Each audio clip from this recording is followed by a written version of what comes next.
When the trigger is squeezed, sharp tap with a pointed instrument will explode the primer. To control this powerful explosion and direct the bullet toward a target is the purpose of all small arms weapons.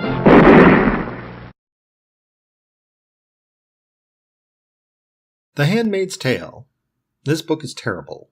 Not only do I hate it with a passion, but I will go so far as to make the claim that it is objectively bad. It is poorly written and poorly conceived. Every moment I was forced to partake of this train wreck is a moment I will never get back, and I find my mind wandering to how I could have spent that time more productively. Being locked in the trunk of a car which is then backed into a river sounds like a serious step up to me. I will start with page 2, where these lists of quotes from various publications and how wonderful this book is. Where do I begin? These quotes are positive, but vague and off-center. Some of them don't seem to even reflect the book that I have read. They are like word salad buzzword bingo. Having checked on the quote sources, they are all from progressive left-leaning publications, which I find odd because the only caution I got from this cautionary tale is that socialism is evil and surrendering our freedoms to a higher authority is bad. Given that the Washington Post has called for censorship of people who don't agree with them politically, I find this page to be the height of irony or hypocrisy. Maybe both. Page 3 reveals that this was published in 1985. That actually shocked me. Such a book seemed much more modern than this date would suggest. As far as I am concerned, I must admit it is a book ahead of its time. Postmodernism has not really taken root in the 1980s, which was considered by most to be the heyday of conservatism. But this book is clearly a postmodern masterpiece, which is to say, I hate postmodernism, and this book is everything postmodernism aspires to be. The desire to tear down traditional narrative structures is quite clear in this book, and the author succeeded in a fashion not often seen in this day and age. I must admit, from a postmodern perspective, this book was amazing. From the point of view of someone who enjoys traditional narrative structure and books that don't expect you to write them, this book was about as fun as having a root canal performed without any Novocaine by a blind doctor using rusty dental tools that are on fire. That's the real problem I have with this book. She deliberately leaves massive gaps in the story. Not plot holes, just gaps. She leaves out information we desperately need to explain why this is all happening. What is the point? How is any of this possible? And as you read the book, you are forced to make up your own headcanon to fill in the gaps.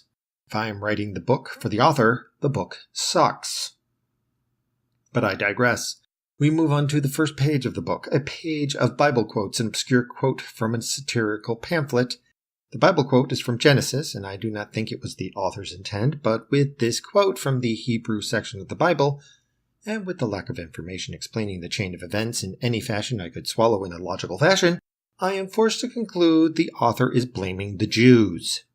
Somehow all of the horror that befell the protagonist are clearly the Jews' fault. I doubt that this is what the author intended, but hey, it makes as much sense as anything else in this steaming pile of verbosity. The second quote is from a satirical proposal to eat children. Since the consumption of human flesh does not occur at any point in this book, I have no idea why it is here other than to make people who Google a modest proposal Jonathan Swift to feel like they are so very, very smart for figuring it out. This sort of shock value gotcha that actually has no bearing on the plot itself is actually rather common in this book, so it is not to be unexpected. And finally, we have a suggestion that you don't need to tell people not to eat rocks. That sound you heard about a week ago was me hitting my forehead with the palm of my hand. Having gotten to this point, we finally turn the page and begin reading the story itself. We begin with the first chapter, Night. I believe it is the chapter title. I assume it is a recurring motif, considering every other chapter is titled Night. It starts at night, it ends at night. This is so grim and gritty, I expect someone at some point to chew glass for breakfast. Given the time period the book was written, 1985, that was the start of the dystopian near-future genre.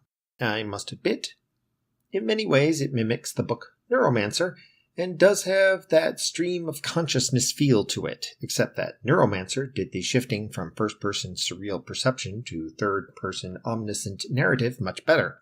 The influence of the cyberpunk genre is obvious, and it cannot be discounted. The first actual written page of this book sets the tone for how sex-obsessed the book is. It talks about smells and old sex, an allusion to smells of sex both stale and stupid, which supports my claim of cyberpunk influence. This first page is to establish the tone. It's designed to make you feel. Turn off your brain. Logic has no place here. Just let the words wash over you and fill you with rage? Hate? I'm not entirely sure. It's clear the author wants me to hate someone. To think these women don't deserve it. A part of me wonders if they didn't have it coming. This is the problem with these postmodern narrative structures. It's hard for a normal human to sympathize. Anyways, the next chapter turns to more stream of consciousness. It seems like we jumped from a gymnasium to a house? Why? No idea. It happened. This is now a thing. Just roll with it. A pair of sunglasses drops from the sky and lands on the face of the author. Now, there is the implication that the government has issued identical items to all handmaids, which is an intriguing concept. Government-issued girly stuff. I can see this happening. However, again, we are supposed to believe these women are in hell, because apparently all these handmade quarters must be made suicide-proof. I have to say, this is the point where I could not suspend disbelief anymore. Society loves women. Society devotes so much time and effort to the protection of women, and yet I am to believe that society decided to hate women so much that it would create situations where they would live in such horror that suicide would be a common occurrence. No, sorry, this is just too much to ask, too much to accept. After that, we dwell on the clothes the handmaids must wear. By the way, that's the color of blood, because this is a book by a feminist, so you must be obsessed with blood. Of course. We are introduced to the concept of unwomen who starve to death in the colonies. Why? Because there are no men in the colonies to protect these women, and clearly the women cannot take care of themselves. I assume. It's hard to tell, but I have to fill in these gaps somehow. Now then, she is given tokens to go shopping, which implies that these are like the coupon books from World War II. So that implies heavy socialism. However, I will learn later this is a cashless society, so why do they use tokens? Just use your credit card. I mean, why are you mixing your metaphors here? Again, style over substance, feels over reels. Moving on. Chapter 3 is another night chapter. Here we continue to dehumanize women, learning that wives are just wives. Basically, every woman in this book is oppressed and suffering. Men apparently no longer love anymore, so that's the world we are building here. We get some relationship setting up. We learn the commander's wife is Serena Joy, and that is bad because she can sing. Apparently, this is a horror that will never be explained. We also learn this is her third time, which will be explained to be the last chance she has to get knocked up before she gets killed or something because reasons. If that didn't make any sense to you, that's because it makes no sense to me. Next chapter, we open with worms. I had to put the book down and spend a day doing something else because the symbolism in this book is like getting smacked with a fish. Painful, unexpected, and rather smelly. An obsession with fertility symbols and the reproduction of living things is a recurring theme, and about as subtle as a monsoon. We learn about Nick, who is a guardian, or maybe an eye, whatever an eye may be. So now we have angels, guardians, and eyes, as well as commanders. Those are the men, I think. Women are unwomen, Marthas, wives, and handmaids. What are they? How are they defined? Who cares? Just go with the flow. The words make you feel things, and that's all you need to know. Damn, this is painful. Then our protagonist pretends to be a tree. No, I'm not fucking with you. She pretends to be a tree.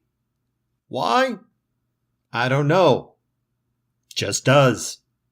Postmodernism. We. Then she hooks up with another handmaid. No, not that way. They just meet up.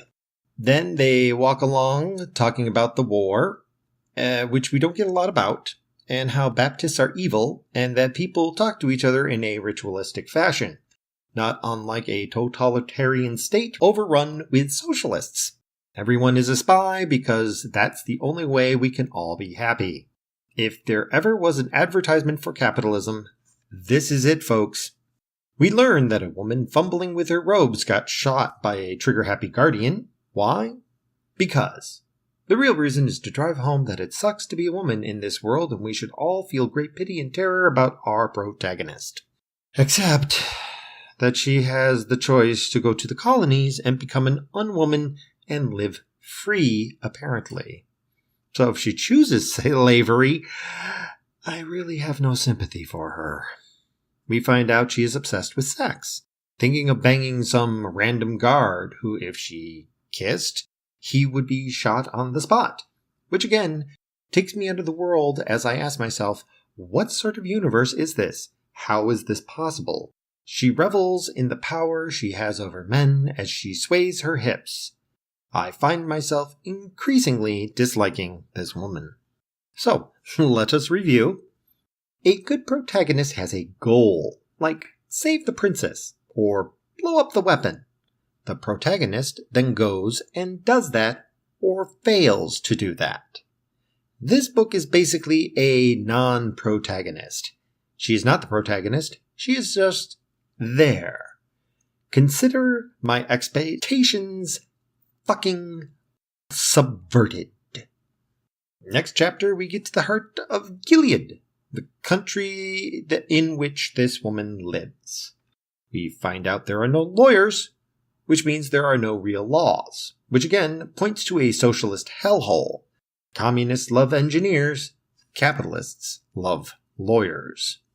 We find a new class of women, econo-wives, and also find out types of women are color-coordinated for our convenience.